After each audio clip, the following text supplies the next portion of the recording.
broadcast for shooters, hunters, and gun enthusiasts. This is the Firearms Radio Network. The bandwidth for this episode of Gun Guy Radio is sponsored by Patriot Patch Company. PatriotPatch.co.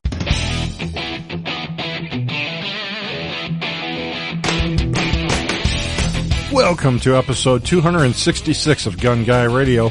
I'm your host Jake with co-host Zach. We talk about guns, prepping, homesteading, trucks, cars, so much more. Everything a gun guy is into.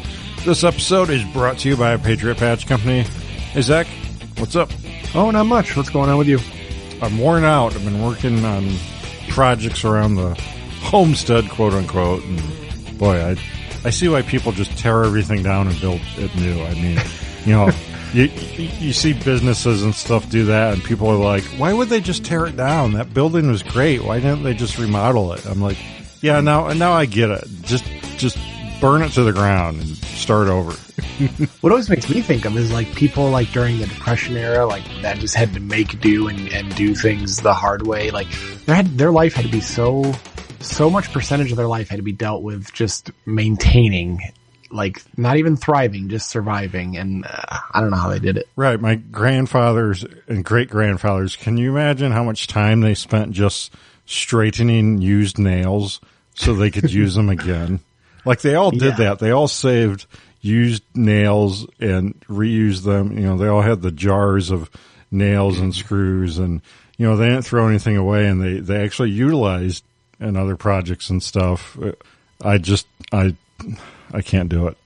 I can't either. And I mean, my dad alone, my dad has just saved so much crap, like wood scraps and everything. And the problem is, if you ever need a piece of it, he justifies it sitting on it for 20 years and be like, see, I told you we needed to keep it. And then so I will out of spite never ask for anything that he saved.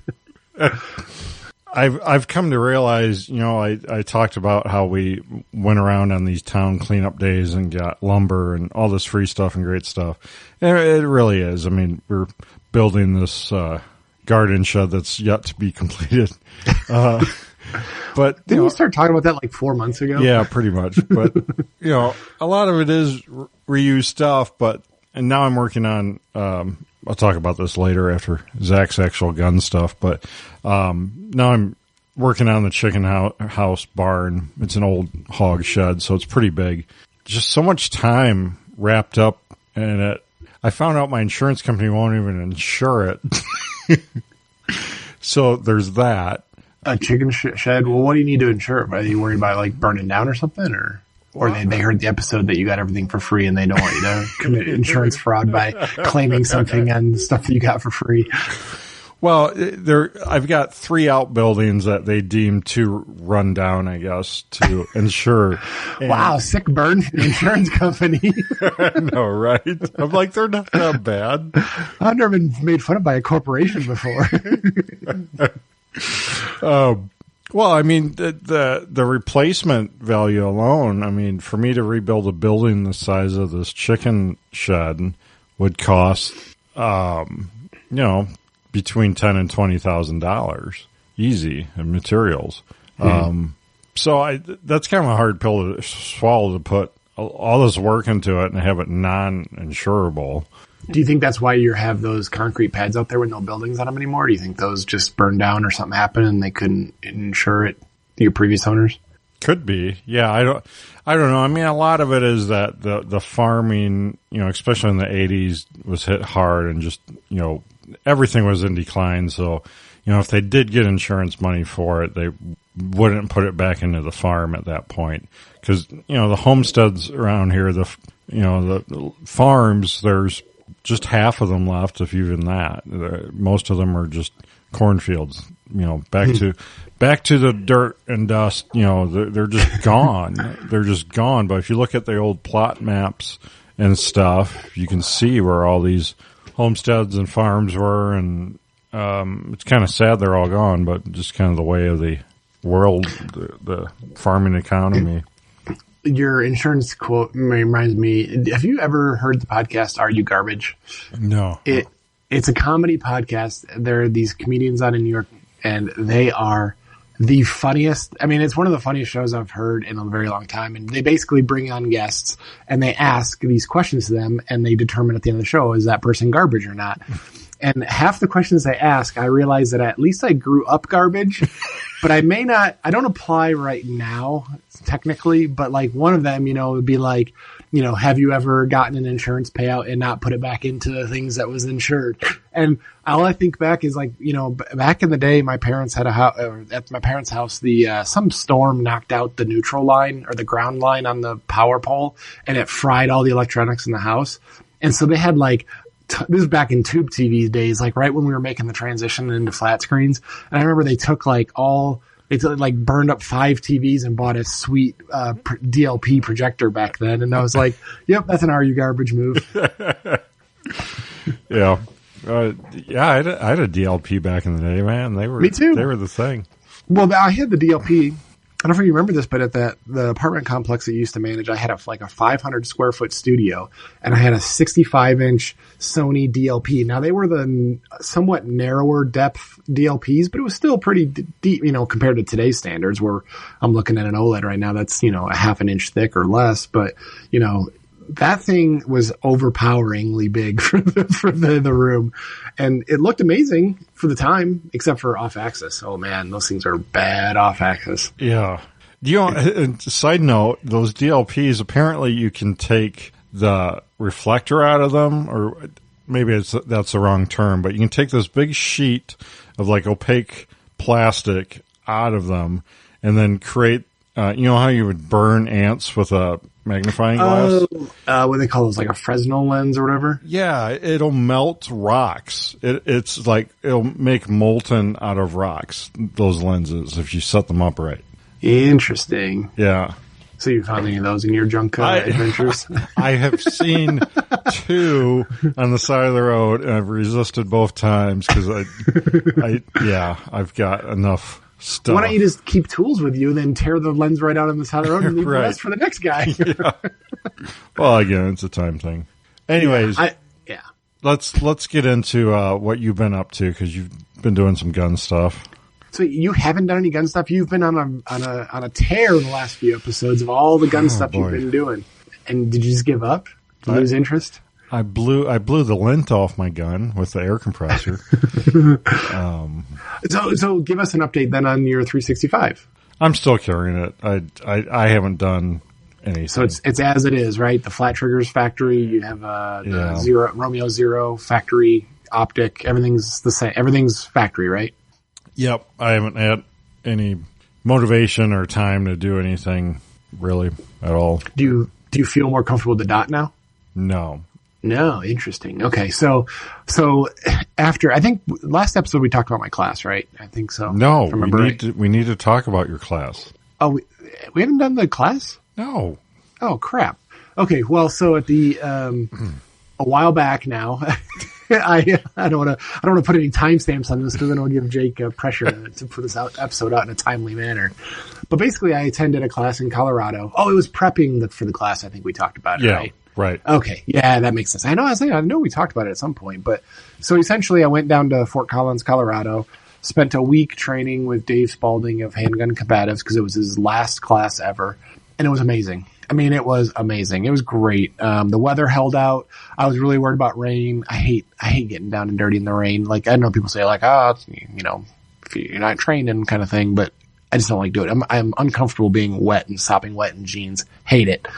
And the weather held out till like Friday afternoon. We were at the very, very end. It started sprinkling, and I was like, wow, how good a timing is that? So it was really great. Learned a lot. Had a lot of reinforcement.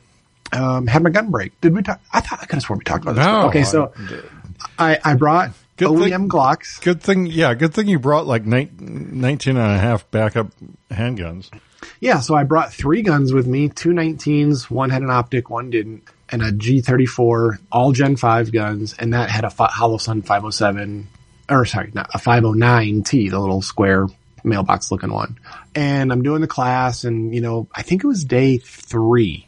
I just happened to swipe my hand over the slide to do something. I think I was just about to unholster or reholster it, and the optic wiggled. And I'm like, uh-oh. So the 509 has a plate that bolts to the slide using the MOS cut. And then it has a dovetail that the 509 clamps to, like a regular, kind of like an AR optic. And I've been shooting the last couple of days, and I felt like I was fighting the gun all the time. I don't know why. It felt like I was struggling just to keep everything in a tight group. I'm not an accuracy shooter with a handgun anyways, so this felt like it was compounding the issue. And then when I found my optic wiggly wobbling, I'm like, oh man, this is not even good. So I finished my course of fire, and I went over to the safety table and pulled it off, and I had everything witness marked. I could have swore I Loctited it and torqued it. So I went to retighten it, and I was almost off by a whole thread on those 2 screws holding the plate to the slide. Jeez. I tightened them, but then I was like, man, I just don't trust this, because I didn't bring any Loctite. I brought my torque wrenches, all that kind of stuff, but I did not bring Loctite for whatever reason.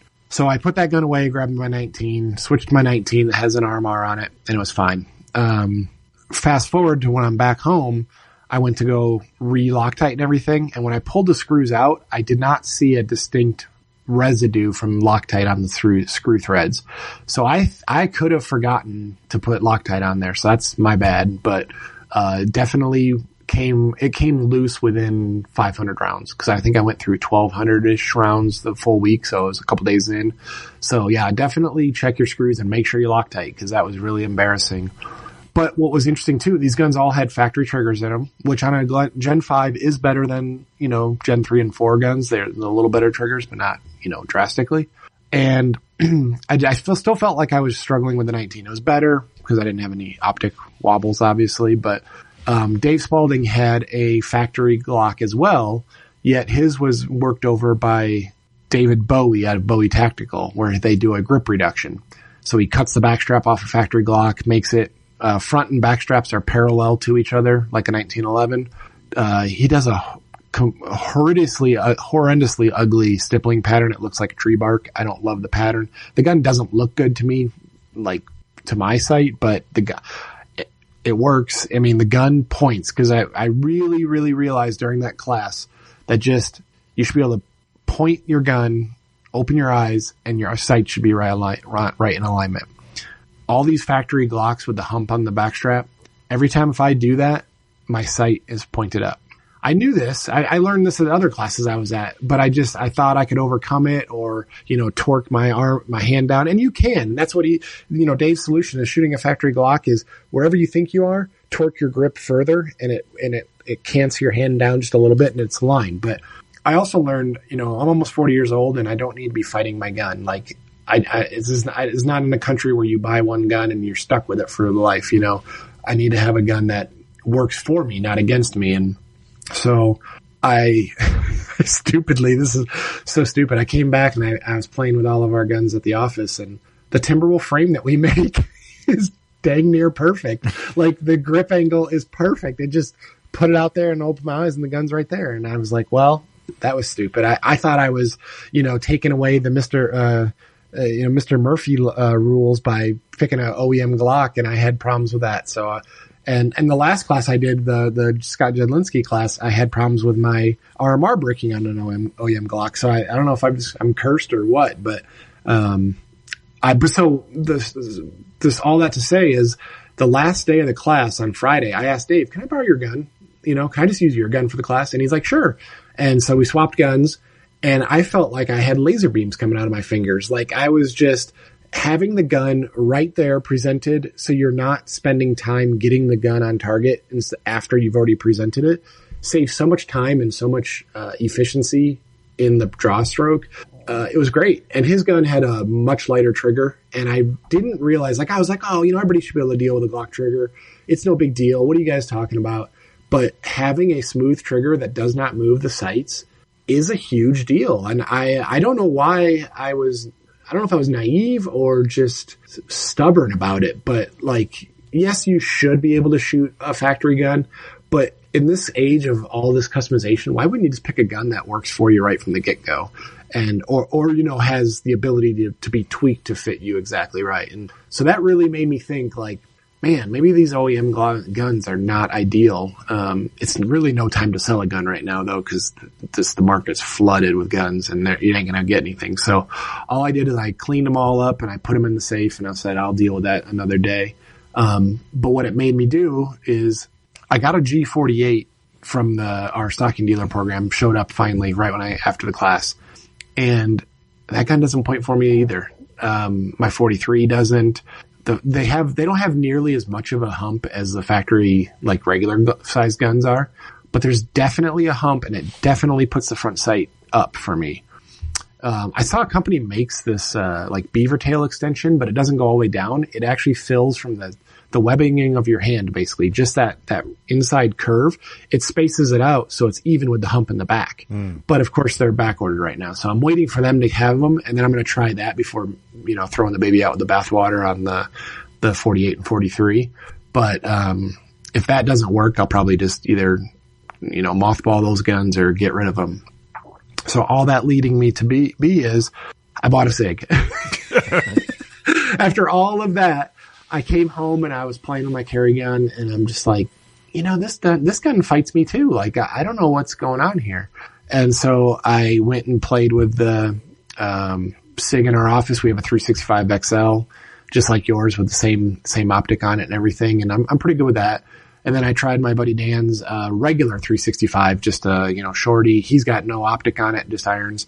And I shot it at his house, and he has like an array of steel targets up, and I felt like I was just bang, bang, bang, bang, bang, bang. The grip was right there.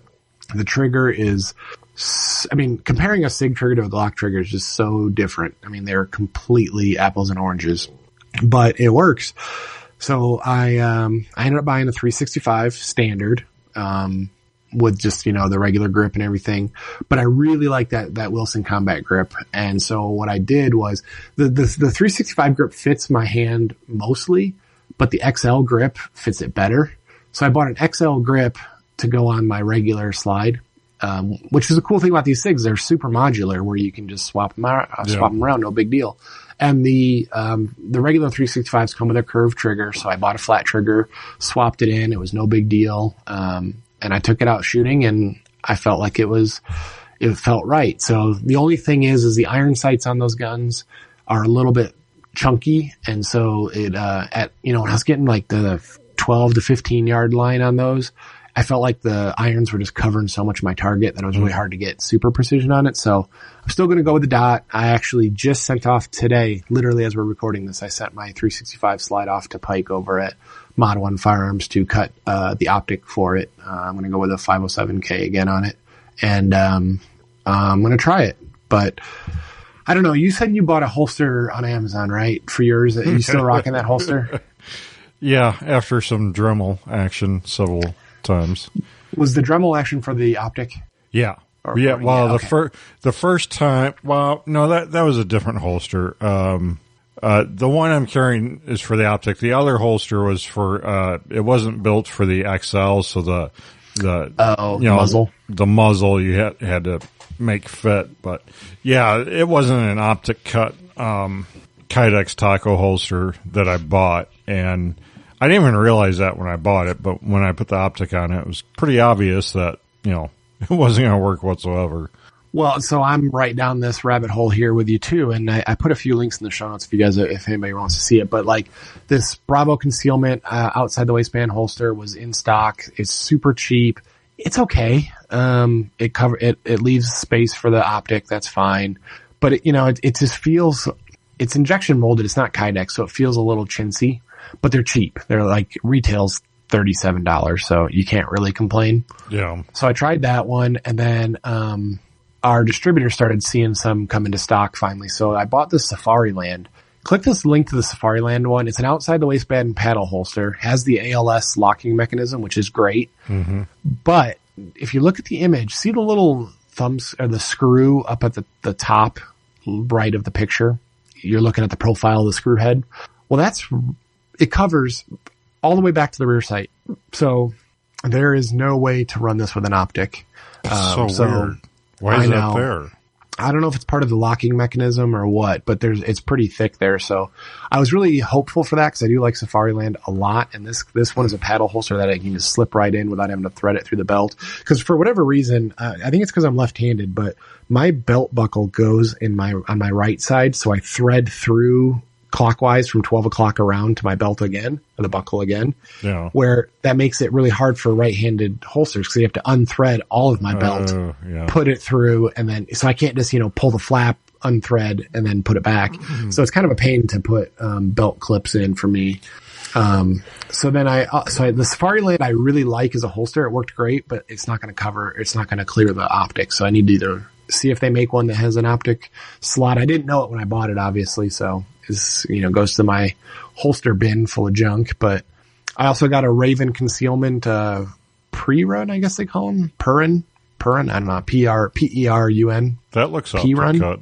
That one is definitely optics cut. Yeah, that one has a big slot around it. And it's an outside the waistband holster as well, which, for a 365, I want a inside the waistband too. So ironically, my G43 holster did hold the 365 okay. It's a little bit loose, but it was good enough to try for a couple days. But I ended up buying a Vetter holster, light tuck, and it came in, and I got the claw on it and everything, and that works pretty good. It holds it nice and comfortably. It's all adjustable, but it's kind of ridiculous. By the time you're done, I think I paid $90 for this. I know. Why is it so expensive? It's a piece of plastic folded over. I don't understand why holsters are so expensive. You spend almost $100 on a holster and you only pay that's 20% of the whole gun cost. That has precision machine components and springs and plastic injection molds and everything. And this is just literally thermal formed Kydex with a clip and some screws.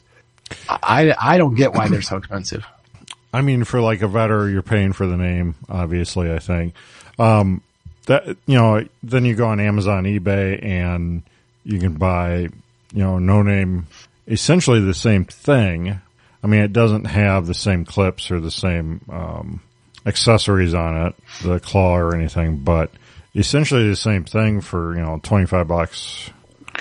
Well, this is the problem with holsters. You can't really try them on before you buy them because, I have you want the ride height to be right where you want it so you can get your full grip on it when you're coming out and all that stuff. There's so many things that you can't tell just from a picture. I can't tell just by looking at the website what it's going to be like.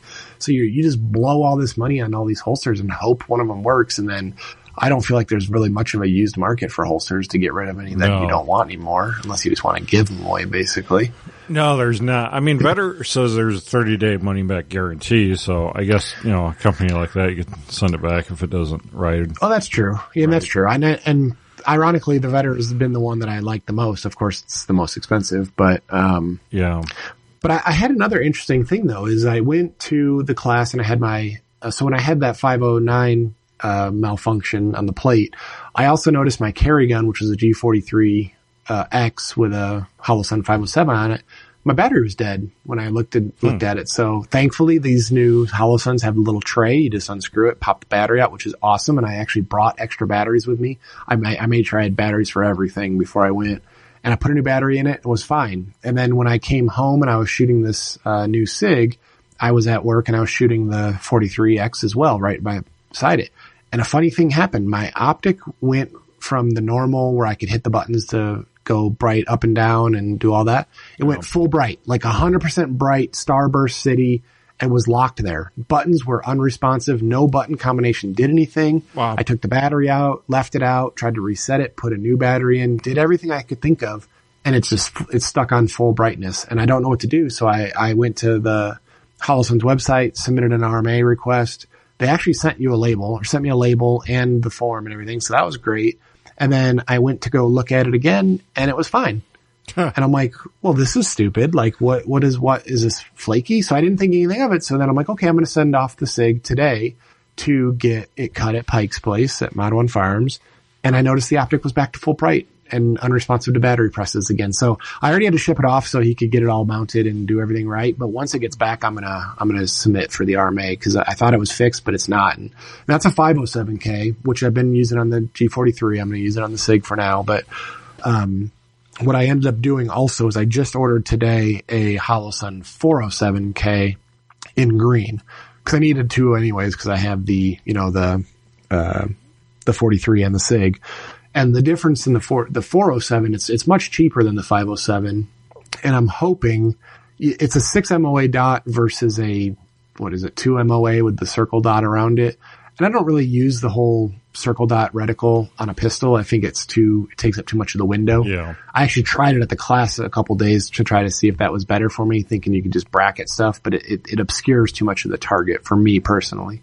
So maybe that won't be that big of a trade-off for the price difference. So either way, I needed another one anyway. So I figured I'd give it a shot. I just ordered that today, so it'll be here in a week, but I'm curious to try that. But, the only thing that I'm almost tempted to buy another 365 to have as an iron sight gun, because I'm afraid the optic is going to make it pretty chunky on your belt.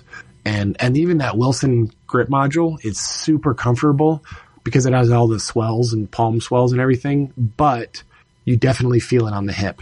And it's got a much more aggressive texture. Oh, yeah. And I brought that up when I got it. It's like a cheese grater. It's awful. Yeah, it is. But for shooting the gun on the range, man, it's great. And especially the short slide with the full-size grip. It just feels like a classy, like a new James Bond gun almost. Like it just feels, classy. I don't know how else to say it. But I almost want to just have another 365 with the factory slim grip on it, short, no optic, just to be like almost like a pocket gun or something. But I don't know. I don't want to get too crazy here, I guess. But so yeah, I didn't feel that classy once before I got the Wilson Combat with my stock grip. Remember, I had to Dremel the inside of that to get magazines to drop free. Yeah, that is weird. I didn't have that problem, thankfully. Well, mine was a shorter grip from the factory too, but yeah. But I just the factory SIG grip is so thin that it like leaves cavities in my inside of my palm when I'm holding it. Like I feel like I'm not getting full contact with all my skin, or it just feels different. When you go right back to the Wilson, it just fills your hand. It's like it's got curves in all the right places, kind of thing, and it just feels good. So I don't know. I'm a little bit torn on it, but that's the cool thing about the SIGs. It's a quick swap between them. Yeah, you really can't beat it. And then when I had those 10-round flush fit mags, for the long grip, there's a company that actually makes base plates for those mags that extend them out so they can lock up properly in the longer grip module, which is kind of cool. Huh. Because otherwise they bottom out on the frame before they hit the mag catch. So that's kind of cool. But yeah, you said you were having an issue taking your mag release out, right? Well, I just goobered up the little, it's a 2-part release, like part of it's a locking mechanism, and it's just such soft plastic that I goobered up the first one I was messing with to a point where I couldn't reuse it. So I had to track down another one, and that one was fine.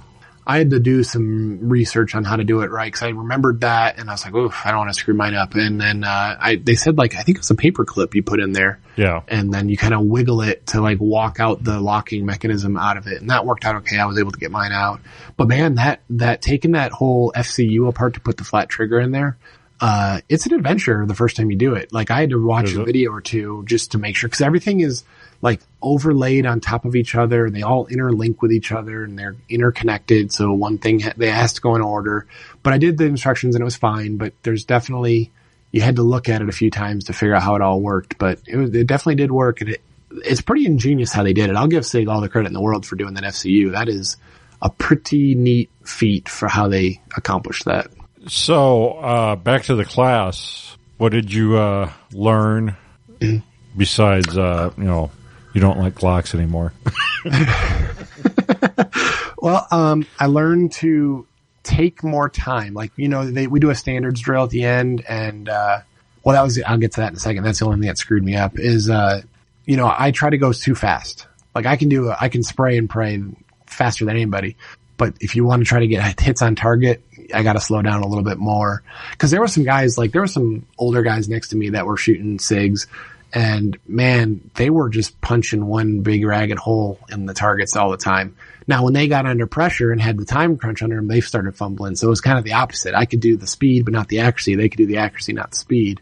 But it was very, very interesting there was 24 students, right? And I think it was half and half SIGs and Glocks. Really? I was shocked. And well, I'll take that back. There was one guy there that had a staccato. He actually brought 2 staccatos. And I think there was one guy that had an M&P, but across the board, otherwise, no Springfields. No Springfields. These guys are paying for classes. So yeah, it was nose, and it was all SIGs and Glocks, and I was shocked to find at least 3 people that I saw. There might have been more. Were using there's 4 or 5 guns that were micro guns. There was people using 365 XLs, really? G48s, G43s. And this is a high volume round count class, which you typically people who take bigger guns just so they're more comfortable. Right. But they're training how they're fighting. So I gave them all the respect in the world for doing it. And they were doing it. A lot of them were doing it from concealment holsters. So they were walking the walk on the training, and they all did pretty good with it. Now you could see the people that they had a distinct disadvantage on the G43s and the 48s because they had 10 round mags. They didn't use those shield mags. And so like a lot of the courses of fire, you needed to reload in the middle of it. So they kind of got screwed. But where I got screwed was using that Bowie tactical pistol. Clearing a double feed. So when you got one in the chamber still, and then it doesn't extract for whatever reason, and then it tries to load another round right behind it, and the gun just locks up. Well, what Dave teaches is you don't need to do all this crap where you're locking the slide back and doing all these administrative things. He's like, cause he's teaching it from a gunfighting specific scenario. Like he constantly reminded you, like, remember, people are shooting at you, trying to kill you. You do not have time for this. And his methodology is push the mag release in and rip the mag out. Just rip it out wherever it is, load it like you're loading a new gun, and that's it. So you're unloading and reloading, and that's it. Which worked fine as long as you could put your hand on the mag or get your fingers on the magazine to strip it. There was a guy there that was super high speed and everything, and he had a mag well on his Glock, and he had flush base plates, and you can't get your fingers on there. So what he had to do, which he was really slowed down, he had to lock the slide back and push his thumb from the top of the ejection port, push the mag out of it. And so he was screwed. So I was like, okay, now mine, if I didn't purposely try to cheat it by using a +2 or a +5 on the mag, I had to put my thumb up kind of in the where the cavity is in the back of the grip, where you can still grab the flat of the back of the mag and rip it out that way. I was able to do that, no problem. But his Bowie tactical gun has the back strap goes all the way flush to the bottom of the mag, and it's filled in because he fills it with all the whatever stuff he uses to restrict the mag.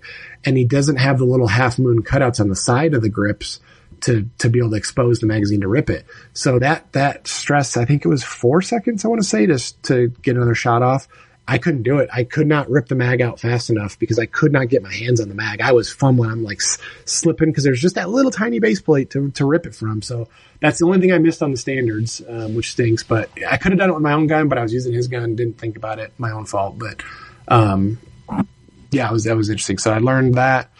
Shooting at night was pretty cool. We went to an indoor range for one of the nights and shut off all the lights in the range. We had it all to ourselves. We rented out the whole bay, and using handheld flashlights, not weapon mounted flashlights, and holding it in different positions and all that, and doing the whole across the hands thing.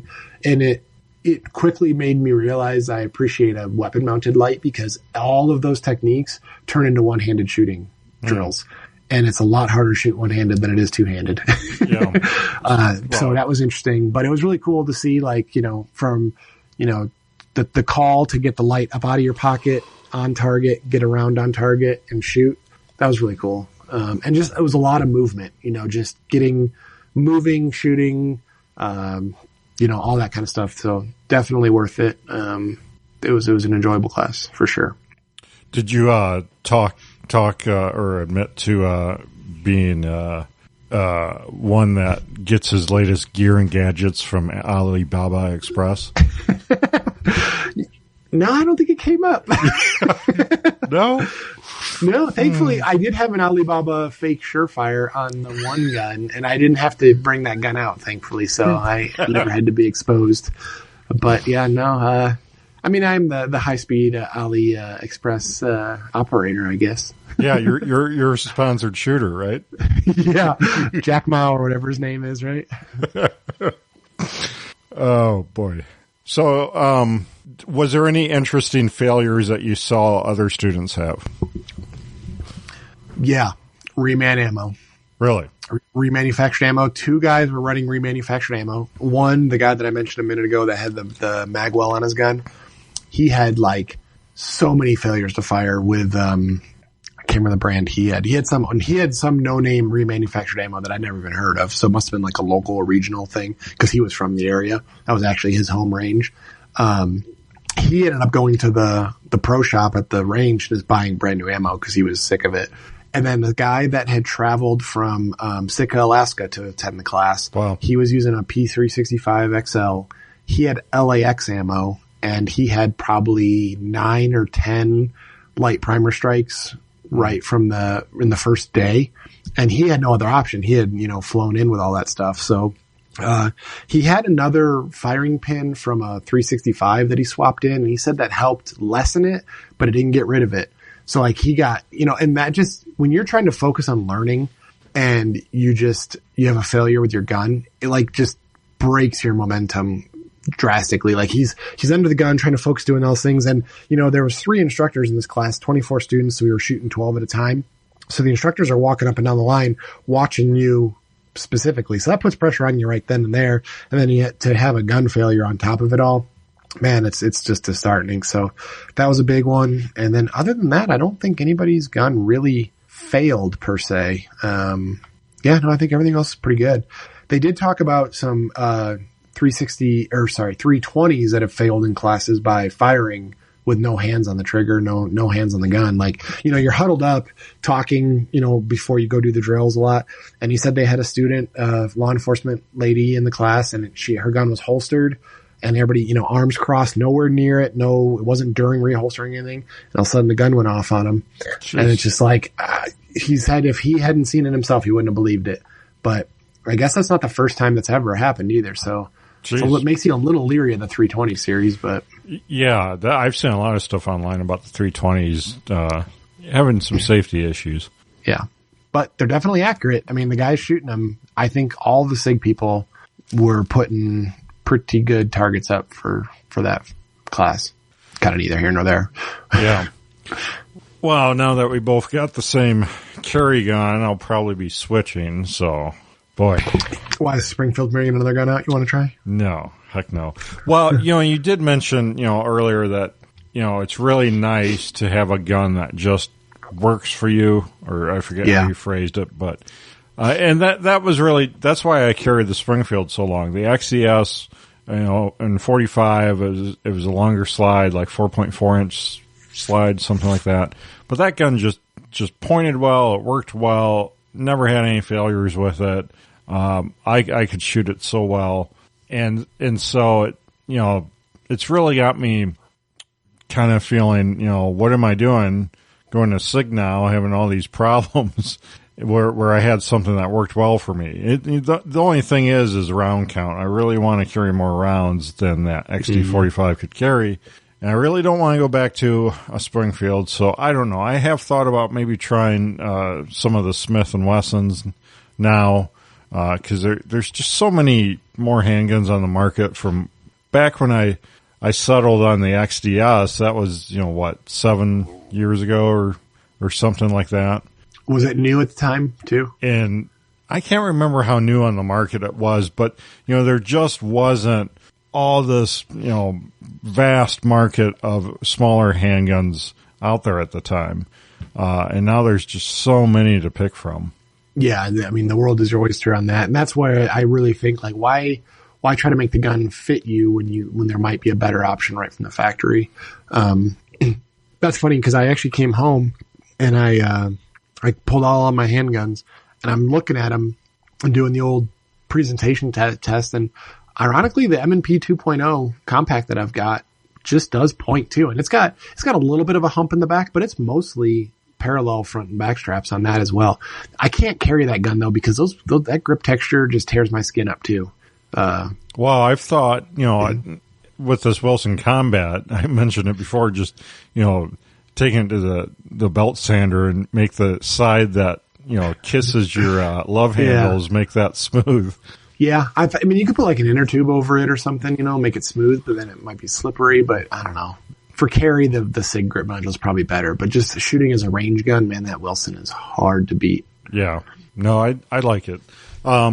So I guess I do have a little exciting news here for shooting, for me at least. My local farm store here, I'm walking around, I'm like, what is this? There's these new counters and displays and everything. I'm like, is that a gun counter?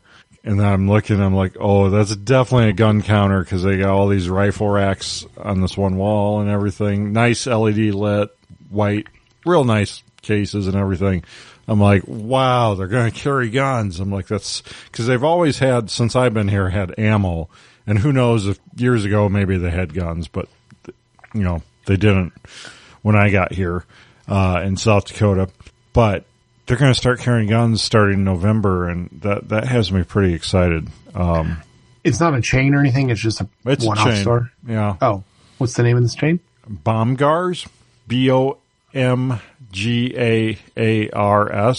Okay, so just like a little regional chain. Yeah, it's a regional chain. It's like Iowa, South Dakota, Nebraska. I think that's mainly where they're at.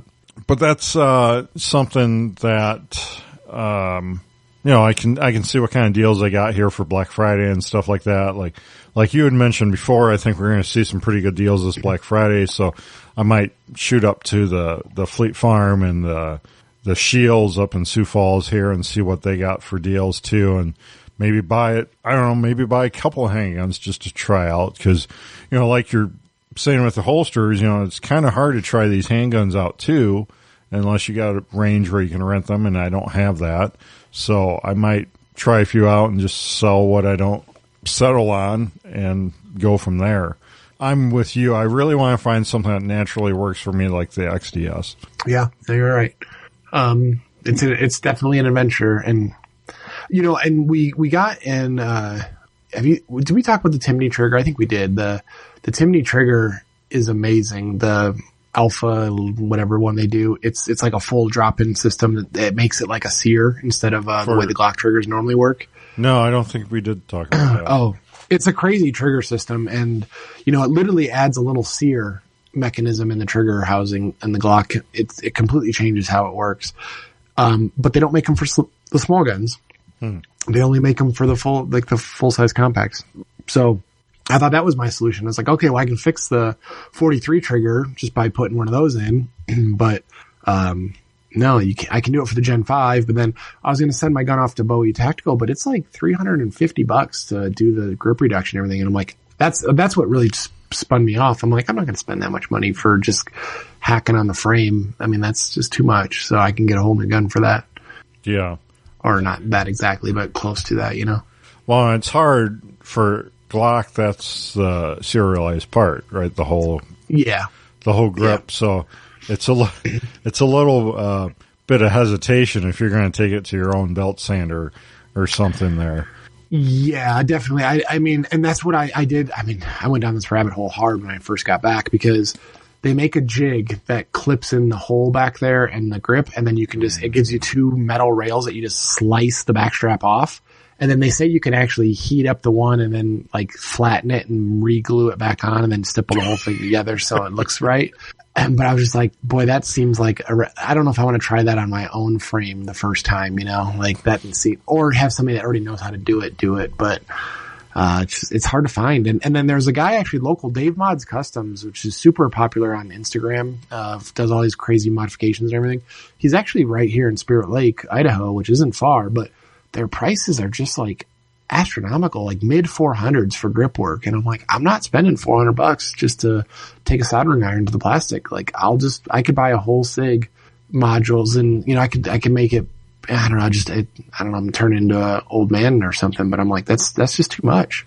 Well, that's what makes the SIGs great though. You can, the Wilson Combat we're talking about here, we could experiment on it and stuff, and you're not out, the serialized part, and you're not out hundreds and hundreds of dollars either. So it opens up, I don't know, some room for, if you're brave enough to try that, I guess. What's cool about that Wilson that I want to try, I haven't done it yet, but they, if you notice on the inside, they put 2 like dowel rod slots behind the magazine, and they sell tungsten rods that you can put in there to give the gun a little more heft.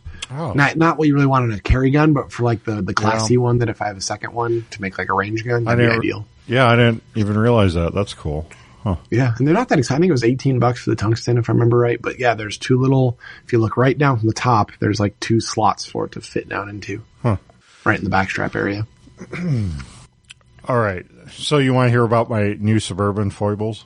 Is this the new Suburban from last time, or like a new Suburban? No. New one without telling anybody? So my low mileage one that we bought to become our main family vehicle. Yeah, your main going to town rig. Main going to town rig and everything. Yeah. So, it got beautiful, interior. It's, basically one owner, just great all the way around. I got under it and it's super clean underneath. Always kept inside, obviously. And so I was running it through its paces before I handed it off to Jenny to become the main vehicle, because it needed tires and needed alignment and needed a couple other things. And I was trying to get all that squared away. And so it was my main, everyday driver. And so it one day coming back from, our place, business uptown here, it dies on me. I'm like, that's weird. And then it did it like the next time or the time after. And then like died while you were actively driving it. It just cut out. Just cut out. So and it's not like the gauges and everything go dead. It's that you go to press the gas pedal and it doesn't do anything, and then you realize, oh, the engine died. But like the radio's going and everything, and everything's normal. But then you realize, oh, and so I drive enough crap boxes that I'm in the mode of, well, just shift it to neutral and start it up. Like you don't even have to stop big it. Big whoop. So I do that, but then some other times it's like it's starving for power. And then it dies. So, I get out the scan tool and everything and try to diagnose this, and it doesn't really throw a lot of codes or anything. It did throw code that I'm probably using the wrong term here, but basically it lost communication or some error with the body control module. I don't know that they call it the body control module on these. Anyways, but it lost power to one of the main brain boxes or whatnot. And so I start, looking for, cause watching these car shows, like a lot of times it's like, oh, this wire in this really weird spot is worn through. And like, yeah, or bad ground or something. Yeah. I'm like, well, how do you ever find that? And it's funny you said bad ground. So I took the battery cables off, and the negative cable was super, super crusty, like totally a bad connection. And I'm like, wow, like that's cool to find. So I clean it up super good. And I'm thinking in my head, well, that makes sense right through that one code that it lost power, because the ground and everything. I'm still driving it as my everyday driver to town every day, to the business. And it seems fixed. It seems like, wow. Like, that's cool. I diagnosed this, and it wasn't like YouTube mechanic. Yeah, it wasn't like some super weird, awful thing. Well, so before I found the bad ground, I was like, it's got to be the fuel pump. It's actually just like it's a bad fuel pump, and they said they never replaced the fuel pump in this, and that has to be, like every GM vehicle I've bought of this vintage, if it hasn't had the fuel pump replaced, I'm the one replacing it soon. And so I'm like, that's got to be it. So I order it, and they're super expensive. Like because that's something you want to use OEM parts for too, right? Because it's a pain to get to. Right. It's in the tank, so you got to drop the tank. So I'm in the process of running the fuel out, not taking it real long distances, but try to use it enough to run the fuel out of it. And anyways, in the meanwhile, I figure out the ground issue. I'm like, oh, it's fixed. So I thought. This is where Morgan Freeman voice comes in and says, but it wouldn't be fixed. So it proceeds to do the same thing again. It'll lose power. It'll die on me. And it's actually getting worse where I can't get it restarted. One morning I couldn't get it started to take the kids to the school bus and stuff like that. And then I drove it actually kind of far to pick my daughter up from a volleyball game, and it died on me before I got to the school. It died on me like 5 times trying to get it back. And this was like a day that was like super windy, and we've been so dry out here that we get any kind of wind. It's like the 1920s or 1930s Dust Bowl. Like seriously, it's like big clouds of dust. It's like nighttime. You can't see it. And I'm having this thing die on me on the way back and having to like fight the steering because you got no power steering to get it off the road and stuff. And so I'm sure you stayed super calm and collected when it was all happening. Anyways, so I get it. I do get it back, and I'm like, I'm an idiot. It was 2 things. It was a ground and it was a fuel pump. I'm sure of it because scanning it 2 different times after I fixed the ground, it never threw that same body control module loss of power code again. And it hasn't thrown a check engine light. All these times it's died on me, it hasn't thrown a light.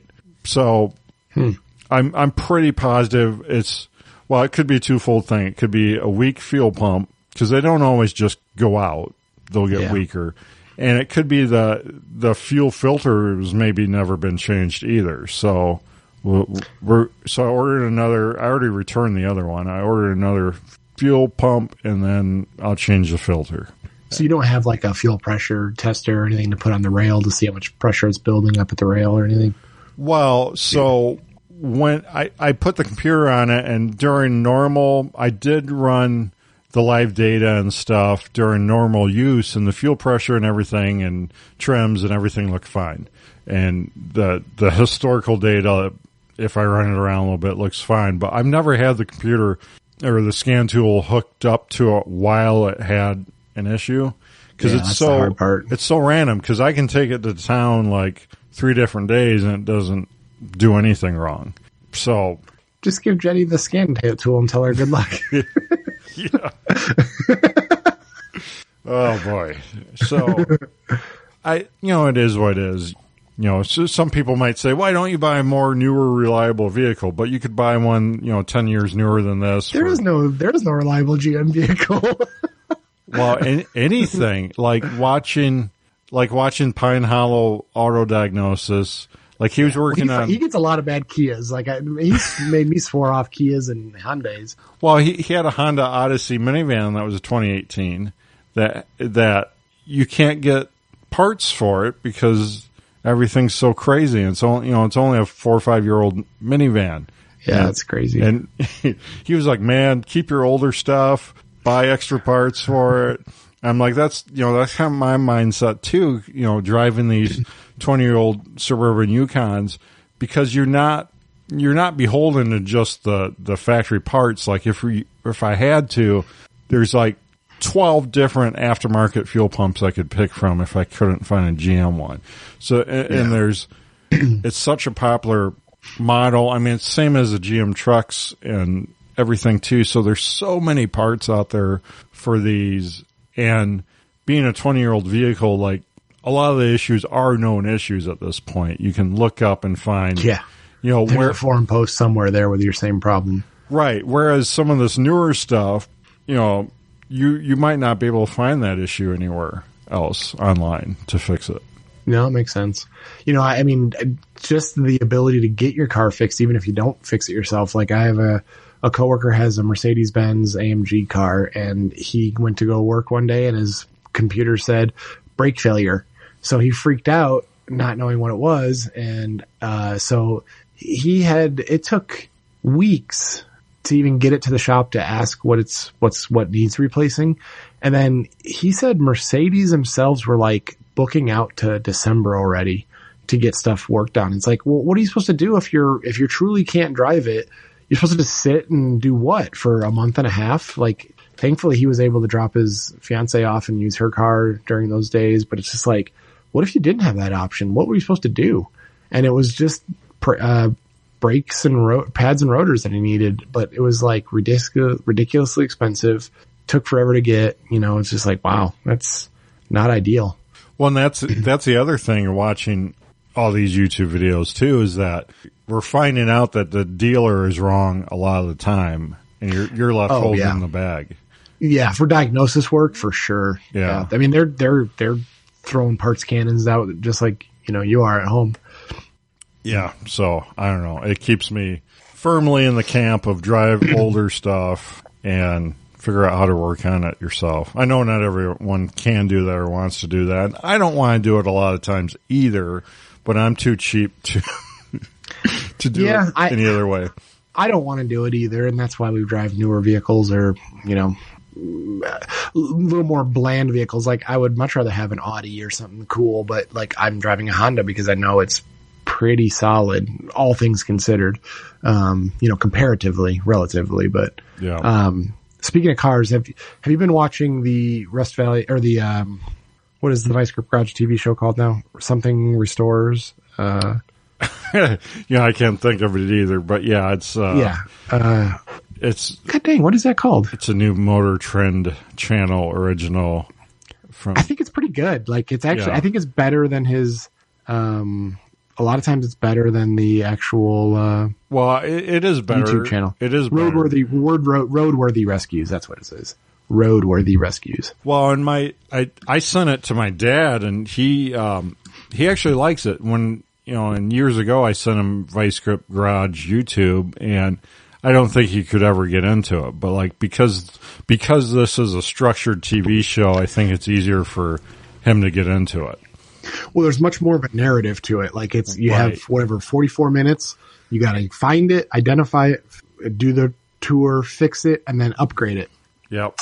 Whereas Vice Grip, he can stretch out a car a couple episodes if he wants, or he can go an hour and a half if he wants. Like, and he can get a little rambly and, he's definitely not the most, succinct person. So let me go through my homestead corner real quick, because everyone loves homesteading until they actually do it. Yeah. They like it when they see it on Instagram. Like all the Instagram and these TikTok, like homesteading people with their cute little chicken hacks and chicken, sheds and stuff. I'm like, really? I'm like, if you've had chickens for like maybe 6 months or a year, yeah, sure, it's all cute and stuff, or if you just have a couple of them.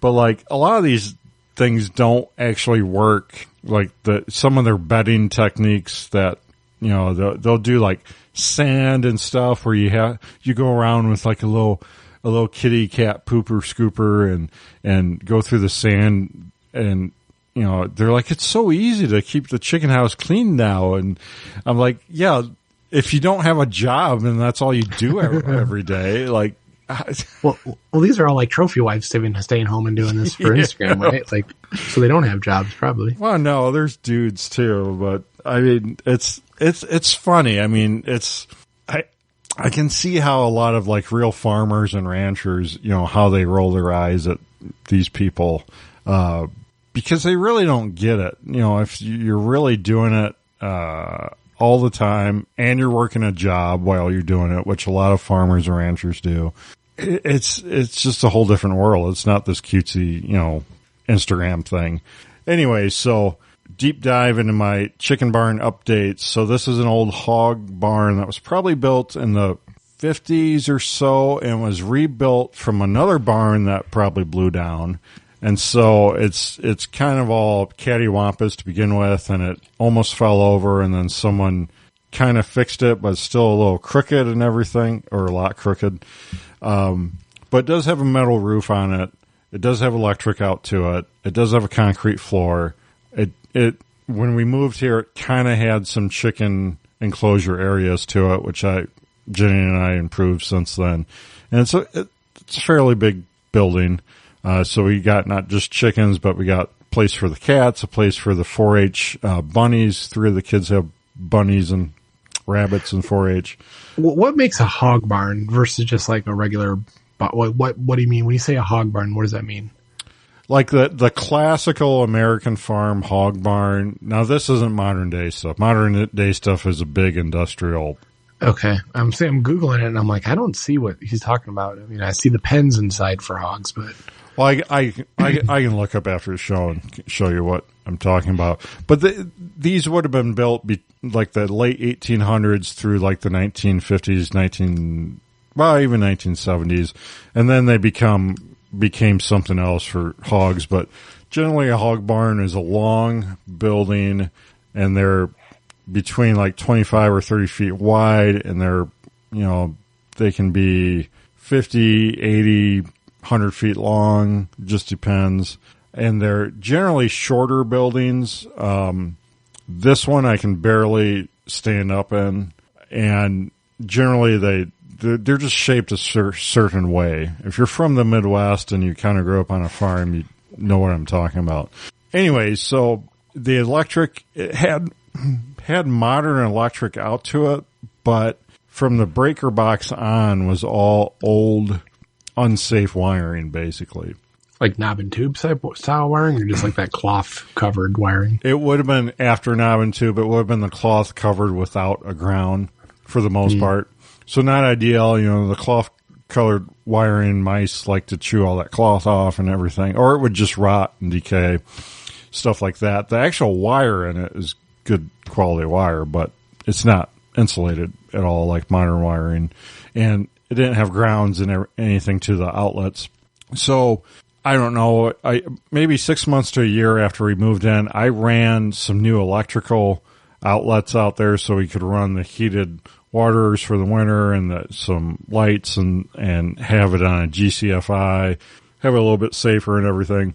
Oh, and we had some automatic chicken door opener, things I put in too.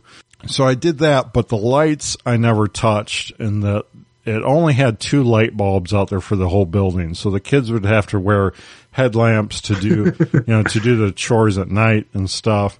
Just a pain in the butt. So I finally bit the bullet and put all new wiring in for the lights, put a new light switch in. Like, the kids couldn't even reach the light switch. They had it wired up in the ceiling for whatever reason. So they would have to get like a shovel to turn on the light. So I put a switch that they could reach, and I put, wires and lights, and luckily all the wire and light boxes and some of the light fixtures I had from other projects here that I could repurpose. So I had to buy some light fixtures and some tack-up wire nails, or that's not the right term, but to keep your wires nailed up to the wall, whatever you call them. Oh, like the Romex clips or whatever? Yeah, the straps or whatever you call them. So I really didn't have to put that much money into it, just time and stuff. And so that's really nice. I put some fluorescent shop lights over the bunnies so that the kids could really see well for the rabbit area. And then, when we moved in, there was 2 55-gallon metal drums out there that had crushed corn in it. So ever since we moved in, I've been having the kids mix that in with the chicken feed. And they finally emptied out those drums, and they kind of had like a crappy table counter set up with that. It didn't work at all. It was like a cut up metal door that they shouldn't have cut it. Anyways, so I had this counter that I got from the cleanup days, and I got those barrels cleaned out and leveled and everything, and put that counter on it, and then it's got a shop light over it. So they've got like a nice workbench out there too to do whatever they need to do. So it's kind of taken this hog barn, chicken barn, we call it the chicken barn, to the next level here. But the other problem is it's had all, on the north side, it had all of this siding that is like made out of, it's almost like particle board, not even particle board, but it was like cardboard. I forget the name of the siding. The siding came out in like the 80s. And a lot of asbestos, is it? No, it's not asbestos, but it was supposed to be the next best thing in the 80s and early 90s. My parents' garage, it was completely covered in this stuff, the siding, and then even the overhead doors was made out of this. Huh. But it's awful because, when it's new, it's painted and sealed. But as it ages and water gets in behind the paint and stuff, it expands and decomposes and just disintegrates, basically. And I was told that company got sued out of existence because they marketed it as the next best thing ever, and then it didn't take long for it to be obvious that it wasn't. But I've seen it everywhere, and so they had that, and it's just peeling off. It's just like falling off. It's just awful. And so then all the cold wind blows in this barn, so we have to get it ready for winter. So my parents gave, last trip I had with a U-Haul to Illinois, my parents gave me some free sheet metal that was from an insurance claim on their buildings. They had that machine building your dad has. Yeah, well, and the garage, I think, but they had hail damage, I think, and they replaced parts of it, like the roof and other stuff or something. I forget. But my parents had all this sheet metal, not a ton, but enough to do this end of this building, and then a little bit more. But it's got all these holes in it and stuff, and they're all different sizes. There's some similar sizes, but I'm doing the end of, trying to close up the end of this. Well, first you got to tear everything off, and you pulling this stuff off, and it's just like a shower of crap falling on you as you tear off this old siding. It's just years of dust and, cow and hog and who knows what kind of excrement behind. That's mice poop, probably. Mice poop. Yeah, there's just like caches of mouse poop. It's just like every day this week I've had to take a shower after, working because you're so nasty. You can't even stand yourself. You're so gross. Anyways, we get all prepped and everything, and but it's like a jigsaw puzzle trying to put this new stuff. Like it's great. It's free. I'm grateful that it's free, and the cost of sheet metal right now. You just had to transport it like 1,000 miles. Yeah. Well, I was transporting other junk, so it made sense. Okay. So you advertise it across everything. It's not so bad. Right. Anyways, so yeah, it's just a pain in the butt using this used stuff, though. I mean, trying to get this together, and it's on the end, so you have these big eaves to, deal with all these angles you got to cut and everything. And, I'm cutting it all with a grinder, death wheel. And I only had it explode in my face one time. And when that happens, you do the check, because you've seen all the Instagram posts of people with those like through their forehead. Yeah. And so you're like, I'm not gushing blood, so I guess I'm okay. And all this is for free eggs, right? Yeah, right. I know. That costs like $2 at the grocery store. Wow. Hold on now. Inflation and everything. I mean, they're more like $4 or. Are they? Okay. I don't go to the grocery store very often, but yeah. Okay. I'll believe you. Yeah. And we're not talking about how chicken feed has literally almost doubled in price in the last 4 years. Huh. Yeah, so you're probably going negative on these eggs, but they're better quality eggs. I'll give you that. They are. I mean, they're free range, I don't know. How are they organic? I don't know what that means, but you're probably not spraying them with chemicals, right? I guess not. No, I no doubt they're better. I just don't know if it's worth. I don't know if I love eggs enough to make it all the work for them. Wow, and I'm kind of thinking, I'm like, when the kids are moved out and I'm approaching retirement age, I kind of want to deal with all this BS. I mean, ironically, that's when you'll have more time to deal with all that BS. I mean, I might have to. We might be living in the Stone Ages because of what happens between now and then. But it's a lot. Why can't you tether the chickens as bait to bring coyotes in to shoot? Wow, I might be doing that. Once they stop laying eggs. Yeah. And I said something like that. Jenny and the kids were like, no, they can live like another 10 years after they stop laying eggs. Oh, naive one. I'm like, they can. Best case scenario, but well, just not here. Yes, just not here. Yeah, take them to the chicken sanctuary that's always so famous. Huh. So yeah, well, it's interesting. I'm getting that. I'm about halfway done with closing that, and should wrap it up tomorrow. And put some. This is not the barn you were building, is it? That you were building one out of scraps too, a shed out of scraps. It's not this building, right? No, this was here when that was for garden tools or something. That's right? For a garden shed, greenhouse. Yeah. Which is that done? That's been on pause. So yeah. I'm sure. I mean, there's only so much time in the day, and I had to do a bunch of work on the shop. I moved some business stuff back in the shop here, and had to do a lot of work for that. So that took a solid month right there. Anyway, so yeah, chickens or bunnies and cats are getting situated. The things you do for the kids, I guess, is what it really comes down to. Because, man. So Patriot Patch Company makes this episode possible. Check out the Patch of the Month Club. Unique patch, sticker, and artwork cards sent to your mailbox every month. We just released a bunch of awesome embroidered patches. Check those out. And some other new PVC designs, too. Well, that's what people need to go and just peruse the catalog. Because you got me with a Instagram ad or something. I can't remember one of the ads I saw. It was a post you did, and I was like, oh, that's pretty cool. And I went and looked, and I was like, well, that was pretty cool, and that's cool. And pretty soon later, I was like, oh, damn.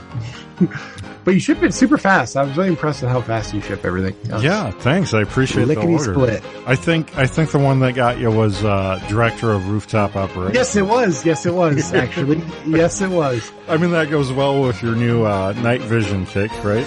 Yeah, well, I thought it was funny because I'm the Director of Operations, and I thought, oh, the Director of Rooftop Operations. That's funny. That's what actually made me think about it. That's awesome. Yeah, good stuff. So patriotpatch.co, and also check out Ryan Cross over at Hunter of Design if you need website design, graphic design, or just like business cards design. If you're just starting out, he can help you out. hunterofdesign.com. And you can reach us at gunguyradio@gmail.com. And don't forget to check out all the other awesome shows here on the Firearms Radio Network. Well, that's a wrap. Thank you, Zach. All right. Thanks.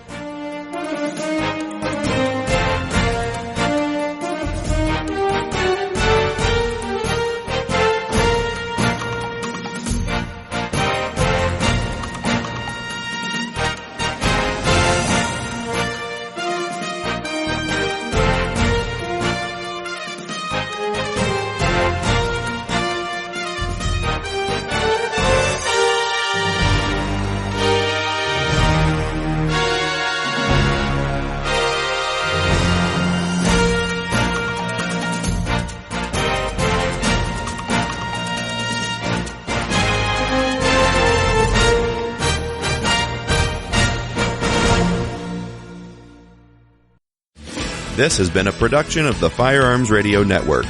You can find more information at firearmsradio.tv.